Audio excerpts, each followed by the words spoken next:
you, Andre? Hey, Javier, how are you? Excellent. Whoops, what happened there? We're in manual. It's an automatic. This is a 10-speed, dude. Yeah, exactly. I'm using only the first one.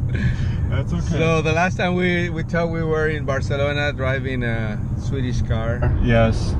Building. No, that's not built in China. Where is the Volvo XC60 built now? I think in Sweden? Sweden? No, I think it's in Austria and Belgium, somewhere in Europe. Yes, somewhere in Europe. But now we're driving a Japanese car built in the U.S. In New Hampshire. Well, yeah, the car is built in Ohio, but we're in New Hampshire, so yes. Don't get confused with the geography lesson. Yeah. But this is an all-new 2018 Honda Accord, completely new car. I know. And it's the 10th generation, so maybe Honda should call it like the Honda Accord X, like the iPhone, right? Yes, they first started, what, in the early 80s? 82 started like selling in the US.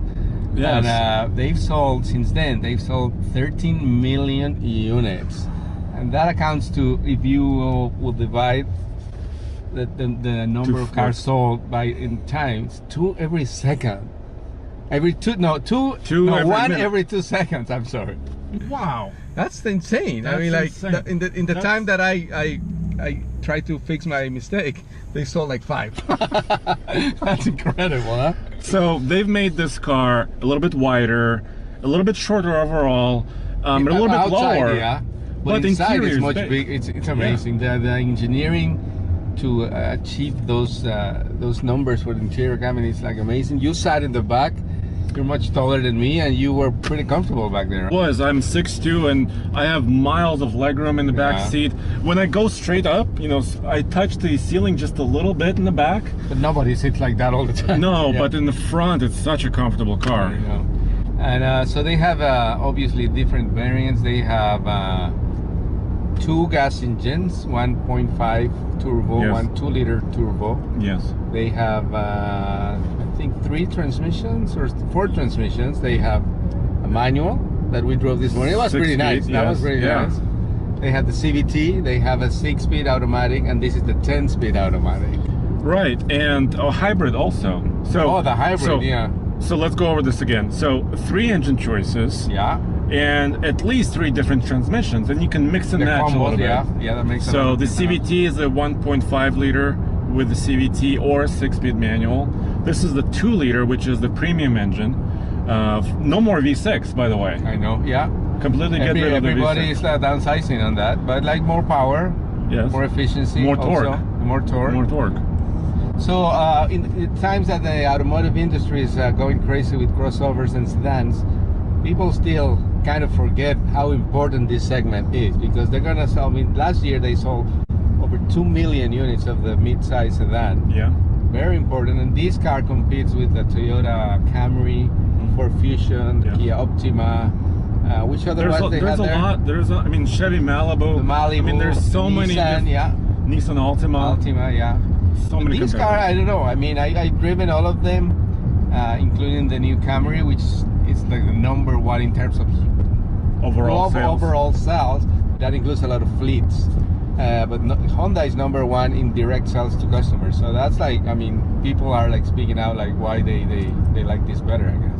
Yeah, and Honda told me that the reason why they don't sell to fleets is because they want to maintain the residual value, resale value of the car, keep it higher. And they also told me that brand loyalty is very important in this segment.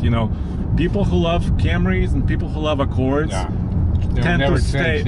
Tend to stay in those camps. Yeah, and I think they've done, besides the design update and the technology update, one thing that have done that I think is really smart is including the Honda Sensing safety package standard in all the cars. I think when people talk about buying options in a car, I think that's the #1 thing that everybody should buy, because in the long term that's gonna save you money no matter what, because it's gonna avoid accidents pretty much. It's amazing to me that if just a couple of years ago we had to pay a lot of money, sometimes $1,000 or maybe more money to get those safety technologies, and now every car has it. Yeah, and this car is gonna, the top trim of this car is gonna be around 37, maybe 35, 37. Yeah. That's a lot of car for that kind of money. I mean, because you're really getting, it's not a luxury car per se, but it looks really nice. Most of the materials are really nice. The interior, like this is wood. Yeah, some plastics are a little hard underneath. Yeah. On the top, plastics look nice. Yeah, everything that you see or touch more constantly. Closely, yeah. It's pretty nice material. And again, like this is a gas engine and super quiet inside. Yeah, and what do you think about the button transmission? So Honda did this on several vehicles. Yeah, I think right? it saves a lot of space, obviously, for the cup holders here and like actually room to maneuver around. It's a little confusing in the beginning, but I don't know. I mean, you can get used to it. I mean, this is more important to me, I think. The volume knob. The volume knob. Oh, I mean, yes. when they brought that back, it's like, okay, I like the car again. Honda, the way you designed the AC, HVAC system knobs for temperature and fan and volume controls and tuning, so simple. Exactly. Number one improvement, I think, just the volume knob. Never mind more rigid car, more lightweight car, better torque, better value, more efficient. The most important thing is the knob. Yeah, because obviously, I mean, like the new technology is really nice, but when it's difficult to operate, it's like defeats the purpose. Yes. So this is old school, I guess, but still, people know where these things are. When you're driving, you don't get distracted looking for it and trying to control it with your finger on the screen. So like Honda, very, very good work on that. Again, just to round up on the Accord, I really like the car. I mean, the design, it's very attractive. It doesn't look like boring, like mid-size sedan. It's like something really nice. I think the line of the roof going up from the front to the back, there's a lot of little details of the chrome that they use in the back to wrap up the bumper and all that. Like, really nice whole package, I think. Yeah, I love the car, but I found two issues. Okay. First, the starting price is a little bit higher than some competitors. So it's a few $100 more than a Camry.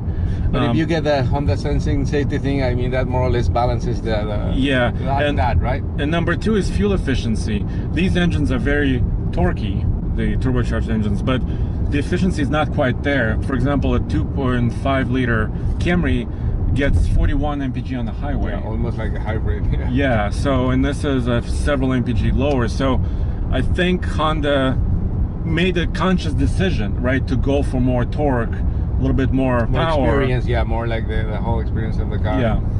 And I guess, I mean, like, for now, at least, gas prices are still low in the US, so for the moment, at least, people are gonna say, okay, I'm gonna buy this car because it gives me a better driving experience, even though the MPG is not as something else that I could get for the same money. So a little bit of compromise there, but again, a good package. Oh, one thing with the hybrid, and talking about the engineering, the battery used to be in the trunk, and you would lose like almost half of the space back there. Now they re-engineer, they put the control unit in the front, they put the battery under the seat, so you don't lose any space either on the trunk or in the cabin for the passenger. So that was like really good. And also pass-through, you can still fold the seats in a hybrid and put a longer item in the trunk. Huge improvement in terms of utility. So again, like with any other cars, there's like a lot of good things and maybe some things that are not that good, but like that's why we live in a free market. You can make your choice. You can make a decision. Well, thank you. Thank you, Andre. All right, sounds good.